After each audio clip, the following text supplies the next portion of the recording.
7টা দিন নিচ্ছি। এই 7টা দিন আপনার চেয়ারে বসে দেখতে চাই সমস্যার সমাধান হয় কিনা। দিন আমাকে।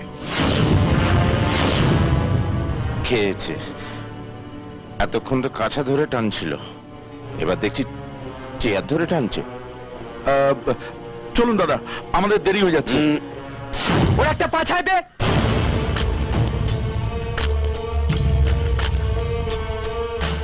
খবরে আসতে চাইছো? ফাটাকেষ্ট খবর দেখে না, খবর শোনে না, খবর তৈরি করে।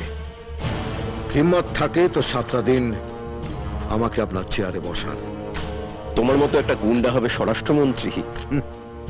আমার মতো গুন্ডার কাঁধে ভর করে আপনার মতো লোক যদি মন্ত্রী হতে পারে, তাহলে আমার মতো গুন্ডা মন্ত্রীর চেয়ারে বসলে চেয়ারটা অশুদ্ধ হবে না। আমি দুটোকেই উচিত